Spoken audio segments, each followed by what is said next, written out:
hang on to your hard hat. Today we tackle the torture chamber. Oh my God. No joke. Find out how workers build Minn Kota motors to take a licking. Be careful, you might get wet. What makes windshield wash not freeze at 30 below? Bring on the beakers. We're uncovering the science behind Splash. I'm ready. People are passionate about outdoor equipment. Get this. Americans spend more than $20 billion a year on gear. But no one ever really sees how their stuff gets made. Well, that's where we come in.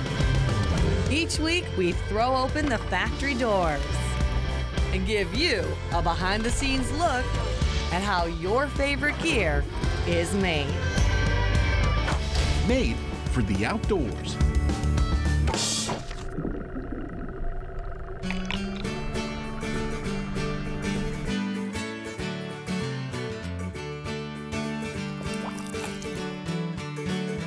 Okay, if you like to fish and you own a boat, odds are you own one of those too, trolling motors. They've been a staple among hardcore anglers the past 30 years now.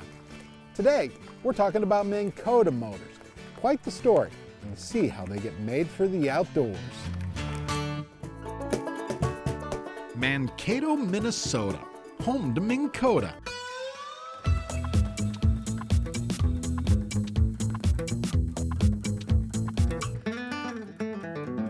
Hi Bill, welcome to Johnson Outdoors here in Mankato, Minnesota. Right now we're at the warehouse. Rich wheels us around Minn Kota's vast facility. Storage and shipping on this end. Way over here, production. Oh, we're actually into the assembly area where we build the power drives and the cable drives. The spot where Minn Kota motors come to life. This place is hopping. Yeah, it really is. You know, this is our busy time of year and the orders have been going out of sight for us this year.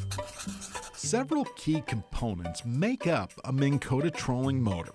The control box on top, the shaft, the lower unit, a foot pedal, and the steering housing.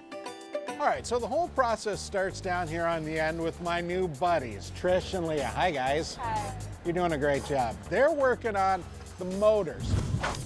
The steering motors that go into Minn Kota's drive housing, the most complex part of a trolling motor. The part that makes the motor steer left and right.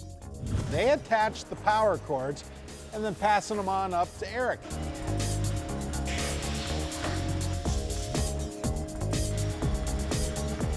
Hey, Erica.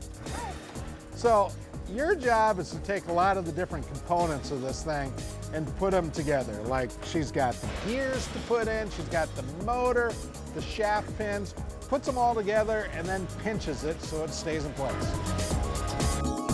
Okay, so then it slides down the line to Rita, and she adds more parts. She puts in a filter, she puts in a ring, as well as the cylinder, and then it moves even further down the line. So Kathy's kind of the anchor of the Cell 16. I mean that affectionately. She gets to lubricate all the gears, then she tests it to make sure the whole thing's working, and then she screws it all together. Her initials, her autograph goes on every unit. It's kind of like her saying, it's ready to go. Thanks, ladies. See ya. Up next, a robot. Basically, this is our robotic welding area. And what we do here is we weld our boss, this unit right here, to our steel center housings. As you can see, the robotic welder is putting the weld around the bead. That piece becomes the shell of the trolling motor's lower unit. With the boss complete, the armature team builds the electric motor's guts, if you will. First step, stainless steel plates on a steel rod. Hydraulics pinch the pieces into a single unit, what's called the armature. From there, they take a rest in a giant heater. All right, so when the armatures come out of that oven, they have to dip it in that cool green stuff. It creates a coating. It takes special technique to get that coating just right. That powder melts on the hot metal and seals the stainless steel.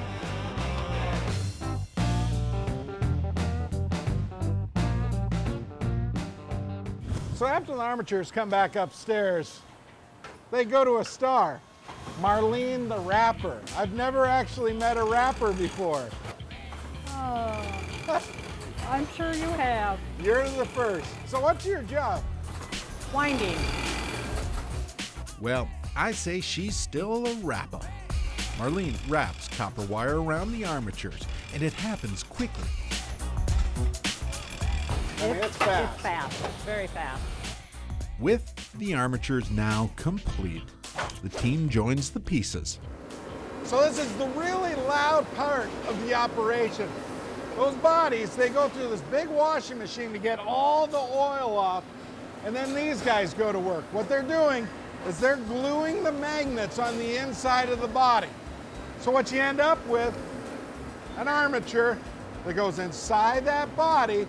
When you put some electricity to this, it spins, and that's what creates an electric motor. So we have a lower unit, but this motor is far from complete. Up next, I try and stay out of the way. Sorry, out of the way.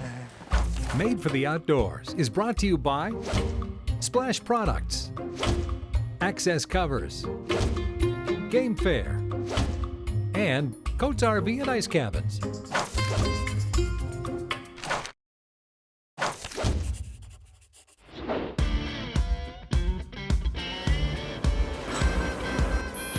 So far, we've got the lower unit and the drive housing built. Up next, Minn Kota puts the pedal to the metal.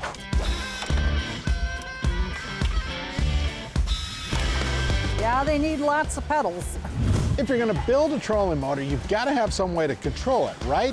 Well, Minn Kota uses these things, foot pads. This line builds trolling motor controllers. Up first, cell team number 1 wires in electronics and drops in the pedals for the left, right, on and off, and speed. My name's Carol. I've been here 35 years. Unbelievable. And I plan on sticking around at least another 5. Right now, I'm 70. Carol Kruger anchors cell 1. I don't know how you remember where to put all those screws. Well, you better not leave one empty.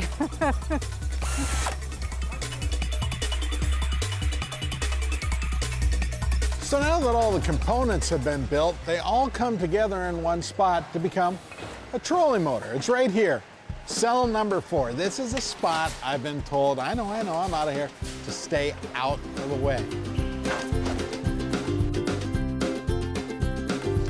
Sorry, excuse me, sorry, I'm in the way, sorry. No time for talk. One worker epoxies the motor shaft to the lower unit. After a quick water test to make sure everything is airtight, the control box goes on top. A tall task with motors almost 6 feet tall. Soon enough, the motor takes shape, and the first and maybe toughest test. I will catch their airs also. Meet Nicole Lundgren. I like the quality before it goes out the door. She makes sure everything works. It's ready.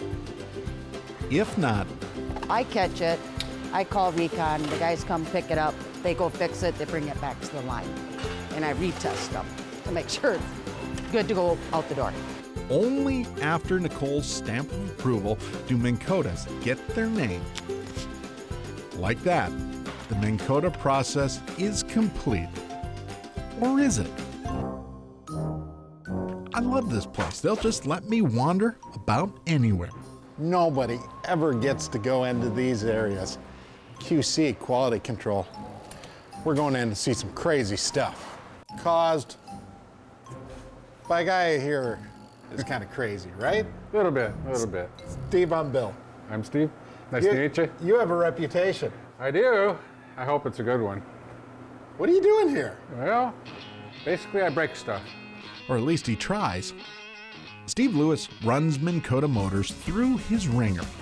This thing, Minn Kota's torture table. A shaker machine. They go out in a boat, they record the toughest waves, the meanest conditions, record all that information into a computer which feeds the shaker, and it does that. The very loud noises you're hearing are 40G impacts. Oh, and I should mention, Steve condensed all the data from that rough boat ride. And calculated out that if we run this test for 15 minutes, we're going to put all the severe shocks into it for 1 year. Child's play, really. Steve has another test. You might want to back up a little. You're going to see this motor go nuts. And what we're doing is we're looking for all the harmonic imbalances. What you hear is the table vibrating at a very low frequency. And then Steve raises it. Oh my God. You're sick. That's so wonderful. Oh my gosh. It's so nice when your product pulls up all of this kind of stuff. Officially the coolest thing we've seen this season. Appreciate that. Take a lot of pride in what we do. Steve Lewis, qualification test engineer, Minn Kota. Mean soul, torturer of all that is electronic. If these motors can get past Steve, I should be able to run one too. It's no secret, anglers are tough on fishing gear, and trolling motors are no different. Suppose that's why the slogan reads, anytime, anywhere. Minn Kota, who knew? A mix of Minnesota and North Dakota. Makes sense, right? Just another layer in the stories when you see how your gear gets made for the outdoors. Coming up on Made for the Outdoors, are you seeing safely? Our next company has a product to protect against every element. We're making a splash in St. Paul, Minnesota. That's next.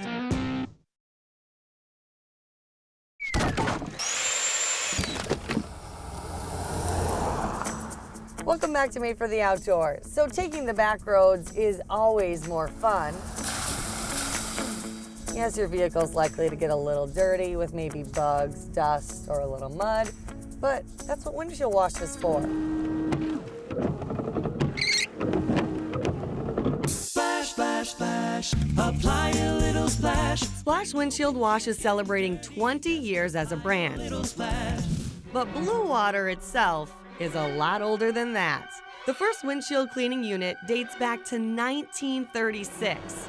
Then in the late 50s, it became a novelty that a driver could push a button and clean the windshield. And these days, there is a rainbow of colors to choose from. This is Craig Reese from Splash. And Craig, where are we today? We are in fabulous St. Paul, Minnesota at the Splash manufacturing facility. We make a multitude of windshield wash, de-icers, trigger sprays, concentrates, several different products that you use throughout the year. So we better get to work. We want to see this tour, and it all starts with the rail cars.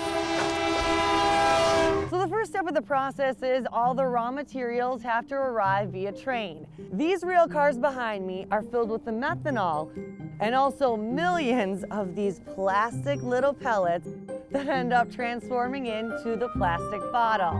And how does that happen? Let's head inside to find out. Hi Don, how are you? I'm great, hi Lindsay. So they gave me these pellets. What do we do next? We're gonna turn them into this. The resin pellets are melted by a machine called a blow molder at 350 degrees. The plastic comes out looking a bit like a noodle. It's then pressed into shape, and in 12 seconds, the bottle is formed. Next, the bottle has to cool, otherwise it will fall apart. You can see these bottles really don't look like bottles just yet. This is the tail, this is the head. These are cut off. I can do this job, piece of cake. All done. Even the scraps are reused. They travel up through this tube and are sent to recycling. Anything we do, whether it be bottles we make or product that we make, we recapture anything that would be waste in a normal process. Each bottle is then loaded into a conveyor belt system. And this single file line takes a wild ride to the other end of the building. So once the bottles come down the conveyor belt, then it's time to label them. And this is Tracy. Tracy, what's your job? I am actually the production supervisor. So we're supervising right now the labels. As they come down the line, they individually go back into the machine like they're doing. The roll is perforated so that once it goes in there, arms grab on, pull the sleeves over the bottle. But every once in a while, It's like, I gotta go get that. Hold on, I'm coming with. one bottle gets a little out of line, causing a traffic jam. What had happened is this bottle went in front of the eye, so therefore it stopped it from moving. Yep. We just take it out, it automatically switches, and it goes on. We're good to go. Whew. Running back over here. Here we go. How many bottles? I'd say roughly about 70 bottles a minute. They're trusting me to put on the next labeler. I gotta hustle. Flip in there. Here. Labels are ready. And up next, it's time for some quality control. Go. Plus a flashback to the freeze. We find out which ingredients protect against -30. She wants to race. Made for the Outdoors is brought to you by Banks Outdoors, Open Air Solutions, Wiley Point Lodge, and by Central Boiler.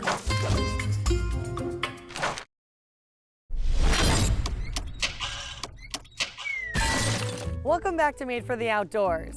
So windshield wash is a simple product, but we demand a lot from it. Streak-free shine, debugger, rain repeller, and sometimes mud removal.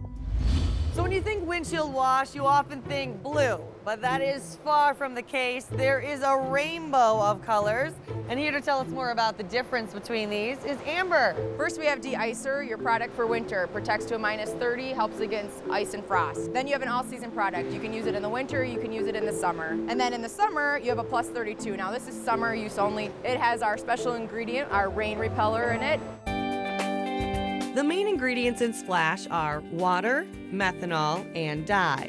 The winter products have a higher concentration of methanol, and washes that protect against -30 and -35 degrees have an extra proprietary ingredient. This large machine fills and mixes the water, dye, and methanol all in one. The workers are in charge of quality control. Let's go. Okay, so right on this line, we're watching for bad bottles. Found one. We're also watching to make sure that these are all consistent with their level. This line's rock solid. Gosh, I'm getting dizzy looking at all these. I can't figure out if it's the wipers or the actual bottles flying by. All's looking good. Uh-oh, dent. Was I supposed to get that? Oh, too full. Then you dump them out. It's all recycled. Sorry, Tracy, I'm not keeping up. I gotta get going, right? But you gotta take the label off. So now it's time to do a little testing. Grab any bottle? Any bottle. So we're gonna pour this into here, right? And this is a hydrometer. Yes. And so this is testing to make sure that it's the correct level of methanol in the product. Yes. So now I'm talking with the veteran. I hear you've been with the company for quite some time. How long? About 15 years to be exact. So what are we working on here? Well, right here you got the caps, load up into the capper machine. Up here you have the hopper through the capper and caps the bottles. We got to keep this full, right? So we got to get some of these? Sure. Pretty heavy. Oh, I got it. You got it? You get a workout here. That's Splash.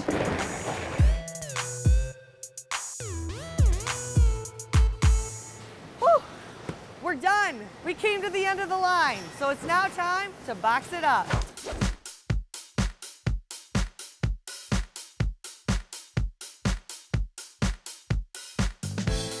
Okay, so the pallet's done. Gary, where are you headed? The back of the warehouse. I'll go back there and stack it. Come on, follow me. To the right. Hold on, stop. Gary, bring it on in. Oh, to the left a little, Gary. There we go. Well, we do about roughly 300 pallets a day, times 210, do the math. How do these not freeze? The basic component in windshield wash is methanol, and methanol is made to not freeze. Let's now put this one to the test.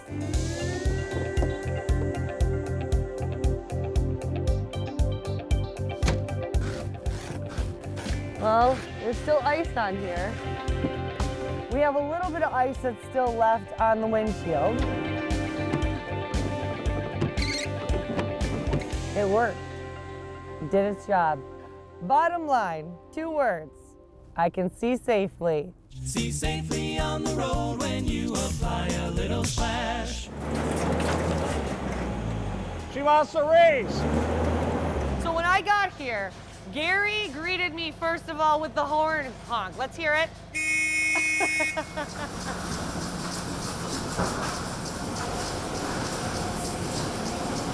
All's looking good.